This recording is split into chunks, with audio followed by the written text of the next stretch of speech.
The term assault weapon is used to describe a class of firearms based solely on their appearance. The features that they highlight are purely cosmetic. These may look like military rifles, but they are not. So-called assault weapons are usually defined as a semi-automatic firearm with detachable magazines that include a specific number of features. These features include a telescoping stock, a folding stock, a pistol grip that protrudes beneath the action of the weapon,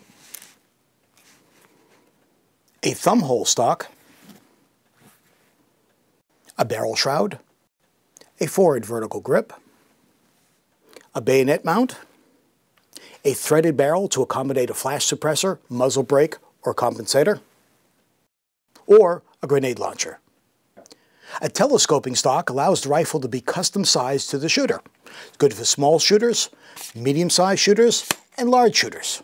Also allows the guns to be customized when the clothing changes, such as a heavy winter coat during hunting.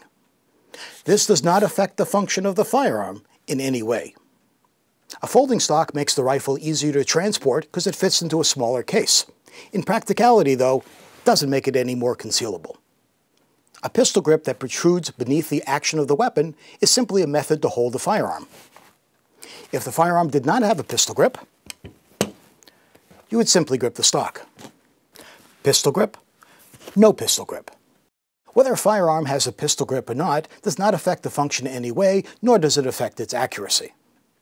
A thumb hole stock is nothing more than a stock with a pistol grip that's attached to the stock. A forward vertical grip is used to hold the firearm with the support hand. If the rifle does not have a forward vertical grip, you'd simply hold the forend. A barrel shroud is simply a perforated piece of metal attached to the barrel that prevents the user from getting burned if they accidentally touch the barrel. This does not affect function in any way. With a bayonet lug, you can mount the bayonet to a rifle. In my 35 years of gun ownership, I have never heard of a single crime being committed with a rifle-mounted bayonet. A threaded barrel is designed to accommodate either a flash hider, a muzzle brake, or compensator. A flash hider simply reduces the amount of light that comes out of the barrel when firing and has no effect on function. A compensator or muzzle brake is designed to reduce the recoil of the firearm. However, these guns have so little recoil that it really has no practical value and does not affect function. In regards to grenade launchers, there's absolutely no grenades available for civilian purchase. The launchers are restricted to smoke and flares. These are emergency signaling devices as used by boaters. None of the cosmetic features of this rifle make it different from any other firearm. Take this one as example. It has none of the features that would be prohibited under an assault weapons ban, yet it fires the same exact ammunition in the same capacity magazine. Another example would be this rifle, which is perfectly legal under the proposed ban as it has none of those cosmetic features. However, if you take it out of the factory stock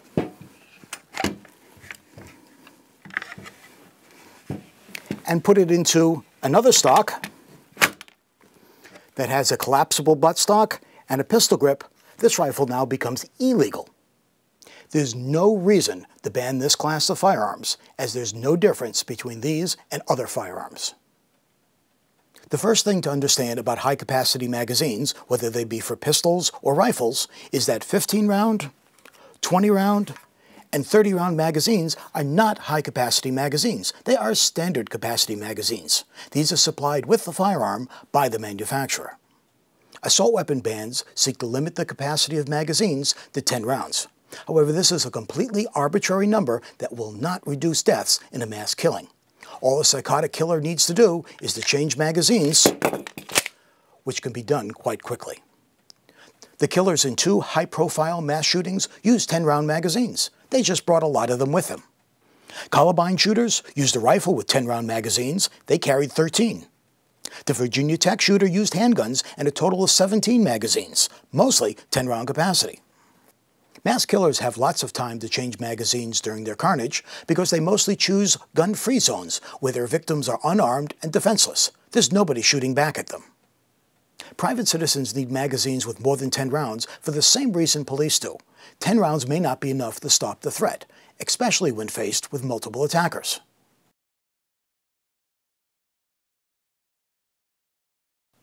Many private citizens do not carry spare ammunition, and when they do, it's usually limited to just one extra magazine.